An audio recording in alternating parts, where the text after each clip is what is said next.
What's up, friends? I have some pretty devastating news. I only have a couple more years left in my 20s, which is a completely insane thing to say. At the time of recording this, I am 27 years old, and I can tell you from my own experience, you are probably putting too much pressure on your 20s. You are putting too much pressure on your 20s. I put too much pressure on my 20s. You might look at guys like Chris Bumstead, 29 years old, 6-time Mr. Olympia, has multiple brands, has the money, has the girl, and now has the kid.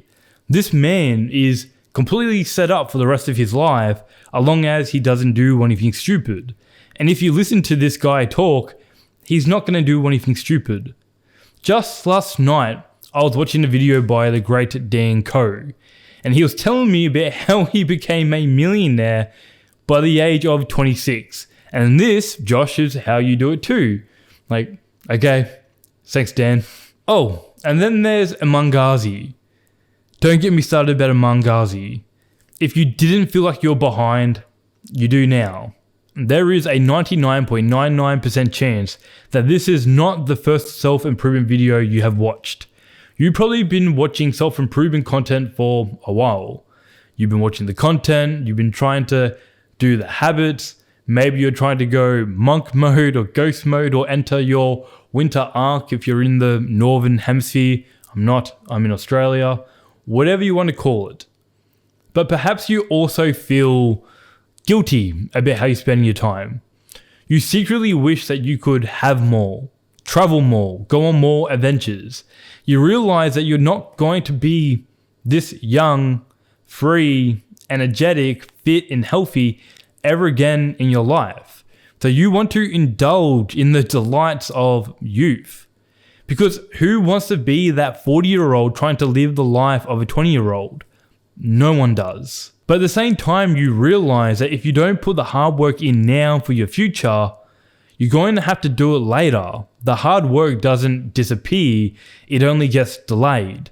So if you don't start now, you're only falling further behind in life. From 20 to 26, I felt this internal conflict so much. I felt guilty when I was working because I could be going on adventures. And I felt guilty when I was going on adventures because I could be working. So either way, no matter what I did, I still felt like I could be doing more and experiencing more. It created this really strange desire of wanting to compress my entire life into a 10-year period, such that I could get to my 30s and feel like I have done enough and I have everything worked out. And saying this out loud, it sounds like complete nonsense, doesn't it? But if you're going to be completely honest with yourself, isn't this what you're rushing towards? Isn't this what we're all rushing towards? I think so. And I think trying to get everything worked out in your 20s is nonsense. I mentioned that I felt this way between the ages of 20 and 26. So what happened in the last year?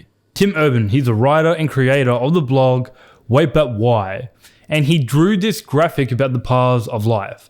I think we all intuitively understand this, but I think it's useful to see it visually. Your life up until this point has been you walking along this green line. And where this green line meets the black lines are the decisions that you have made. When you decide to go a certain way, to take a certain path, and to do a certain thing, you also decide not to do everything else that's open to you. And then those paths close off to you forever. We focus so heavily on the black lines, the things that we didn't do, and we fret about, did we make the right decision? Will this thing work out? What if it doesn't? How else could I have spent my time? It's because of these black lines that we forget about the green lines that lie ahead of us. In our 20s, it feels like the path that we take is going to be the path that we take for the rest of our lives, and that just isn't the case. Mr. Tim Urban drew this graphic this way for a reason. It's a reminder that any present moment in time, today, tomorrow, a month from now, or a year from now, a decade from now, you always have these green lines open to you. It's always in your hand. This is what got you to here, but this is what's in front of you. Understanding the paths of life, I think, is useful because it puts in perspective what life actually is. It's you navigating to the best of your abilities across these paths of life in some direction that you have decided. Every decision is a trade-off. You are always making sacrifices. But how do we know if we're making the right trade-offs? Well, we don't. That's what makes it scary, and that's why we call it the unknown. We don't know what's going to happen. We put so much pressure on our 20s because we cannot reverse time, and we only have 10 years in our 20s. So it feels like we don't have any room to make mistakes and to waste time. I'll come back to the concept of wasting time because I don't think that's actually quite true. But you felt this way, and I felt this way because I didn't let go of this insane idea that I needed to have everything worked out in my life in my 20s. And when I did let that insane idea go, that pressure and rush that I once felt was gone. So, in my humble opinion, as a random guy on the internet, the best way to live your 20s is to wander purposefully. What a sick name for a concept, might I say. But what does it mean to wander purposefully? Well, it's about setting a goal that you are intentionally moving towards. And as you move in the direction of that goal, you give yourself space to wander, to follow your curiosity and your instincts, to experiment, to take risks, and to ultimately find the small answers to the big questions of life. This is what your 20s is all about. It's your opportunity to wander through the paths of life freely in the direction that you decide. But what does this look like practically speaking? First, you need to set the direction that you want to move in. The goals for my 20s were to get my degree, get the job that allowed me to play the role as an inventor, and then to grow this YouTube channel. It all sounds very clear and directional, doesn't it? But when I zoom out a little bit more, I'm also trying to do a bunch of other things, like trying new hobbies like bodybuilding, Muay Thai, rock climbing, and mountaineering. Learning new skills like cooking. Improving developmental skills like communication and charisma. Trying my best to do more of the good habits like practicing gratitude, and to do less of the bad habits like watching pornography. Learning more about whatever excites me and interests me, like psychology, economics, philosophy, politics, physics, traveling and experiencing new cultures, and of course hanging out with the people that I love. While my degree, my job, and my business, let's say, has occupied so much of my time, there's also been plenty of time in the last 7 years to wander purposefully. What all of these activities have in common is self-improvement. Everything I have done in the last 7 years has fallen into one of two categories: to better understand myself and to better understand the world. Because it's my knowledge of myself and of the world that determines the highest peak that I can reach. While I am aiming at that mountain peak, the time that I spend wandering through the trees and getting lost where I am is never wasted, as long as I'm learning more about myself and learning more about the world.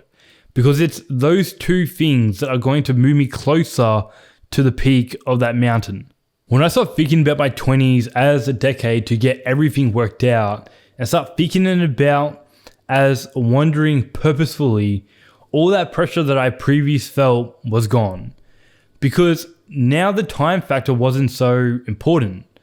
I'm trusting that if I'm learning about myself and about the world, then everything will work out as we extend the time horizon, and no time will be wasted. I'm either winning or learning.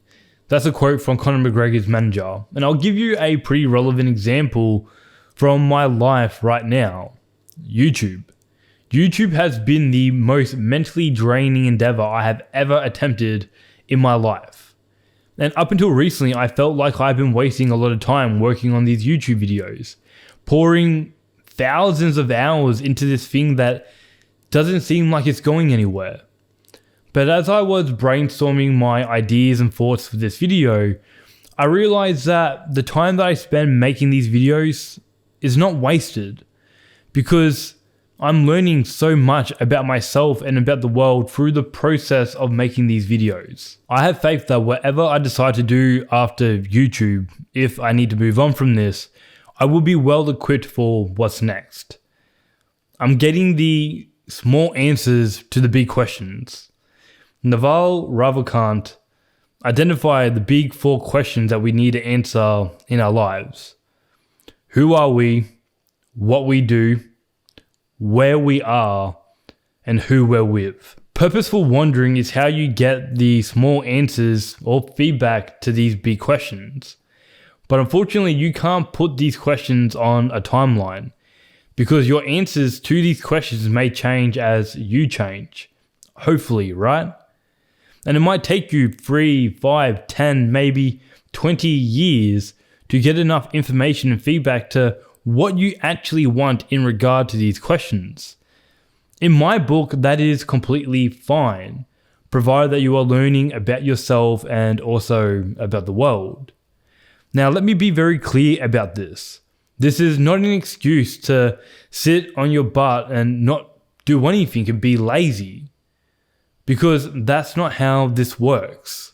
You need to be out there experimenting, wandering, taking risks, getting out of your comfort zone, because if you do nothing, nothing will happen, and you will definitely waste your life. I feel like I'm behind Danko and Sebum because I am in every metric, but particularly these questions. Sebum knew very early in his life that he was born to be a pro bodybuilder. That is who Sebum is. He found that one thing and went all in on it no matter the sacrifices. He did what it took to be a champion and became the best ever. He was able to build brands around who he is as a person, and that gave him financial freedom. He then experimented with where he lived, and he clearly has put a lot of thought into who he brings into his life, namely his wife, Courtney. If Chris didn't have the genetics for bodybuilding, then Sebum wouldn't exist. Chris will probably still be a champion in some field because that's just the type of guy he is. But the path to get to that level of success would look drastically different. Danko, to give you another example, realized very early in his life that everyone around him just seemed so sad, particularly around their job. He knew that the 9-to-5 life, doing work that you don't care about for someone that you don't care about, was not for him. So he wandered purposefully through a bunch of different online businesses. Copywriting, dropshipping, web design, but nothing really worked for him. And then he gave writing high impact content on social media, something he had a particular interest and skill set to do. He started off on Twitter and then branched out to other platforms as he started to gain traction. He built this identity as being a generalist, and now he teaches the one-person business model online. A millionaire at 26, and the rest is history. I compare myself to Danko in particular because I think that if Dan can do it, then so can I. He's shown me what is possible, and that's very motivating. But I don't compare his timeline to my timeline, because his story and his wandering is different to my story and my wandering. I'm 27 and I'm not a millionaire yet, and that's okay. Wander purposefully and have faith that you'll get the right small answers to the big questions as you extend the time horizon. Wandering is difficult. At times it can be scary. Sometimes you're not sure if you're moving in the right direction, and you don't know what the feedback you're getting actually means. Having a high level goal about wanting to understand yourself and the world better will provide you perspective on what you're trying to achieve. But having a vision for the future also brings into context of what improving yourself is actually going to get you. It's about knowing what you want out of life. So think about what lifestyle you want to live. Nothing crazy, just an average day. I made a video about this sometime in the past, so I will link it somewhere up here. And I think another useful prompt that I haven't talked about before is thinking about what does this current version of yourself need to do and experience within the next 10 years so that you respect the future version of yourself. These are the things that are essential to you. So you should write them down somewhere and read them regularly to remind yourself about the direction that you're moving towards. However, what you want is just one side of it. You should also consider what you don't want. You may have heard of the rat in a tube experiment in some other YouTube videos or maybe some podcasts, but I want to bring it up here because it's actually quite interesting and I think it ties in well to what we're talking about. So some researchers put a rat into a tube and they wafted the smell of cheese into the front. This rat was attached to some type of measuring device, and as he smelt this cheese, he began to pull, and they could measure how hard he was pulling. The researchers then repeated the experiment, but this time they wafted the smell of a cat into the back of the tube. What the rat did was he actually pulled twice as hard. So sometimes we don't just want to move towards the thing that we want to move away from the things that we do not want. You need an anti-vision. What you don't want in your life. For me, it would be living the same day in and out, doing work that I don't care about for people I don't care about, not having the finances to live freely, not having friends and family around me, and above all, knowing that I could do better.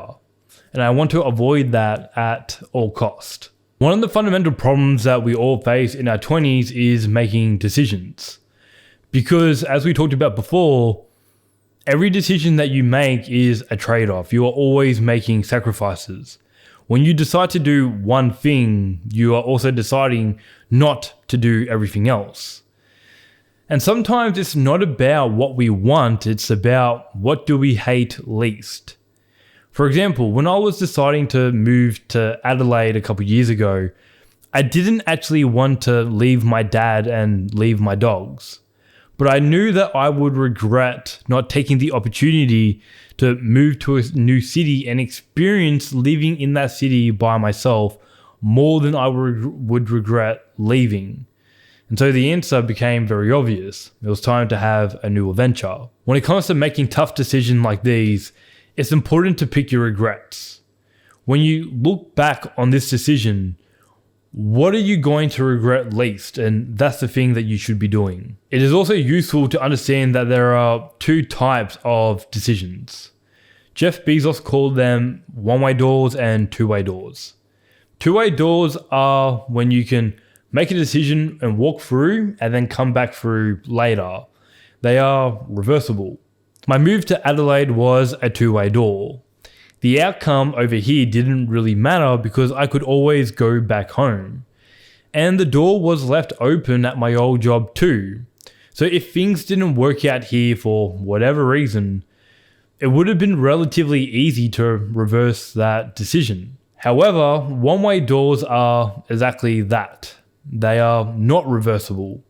Once you walk through them, there's no going back. So these decisions require careful consideration and time to really make sure you're making the right decision. But fortunately for us, nearly all decisions are a two-way door. Even things that seem risky at first, like moving to a new city and starting a brand new job, learning that skill, starting that business, putting yourself out there outside of your comfort zone, all of these things are two-way doors. There is often a lot less at stake than you think. So take risks in your 20s because they are nearly always reversible.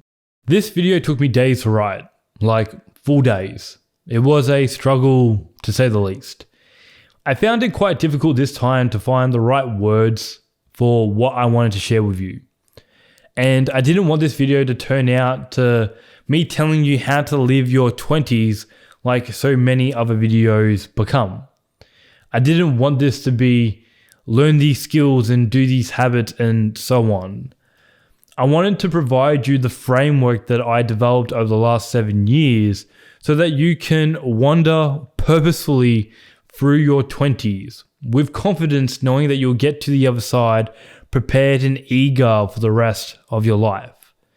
So I hope that you found this useful. If you want a good place to start wandering, I highly recommend you check out my most recent video about strange things that happen when you go to the gym, because the gym has been an absolute life changer for me personally. It's been the core staple in my 20s. As always, thanks for being here. I really appreciate you getting to the end of the video. This actually helps me out quite a lot. But yeah, friends, see you in the next one. Bye.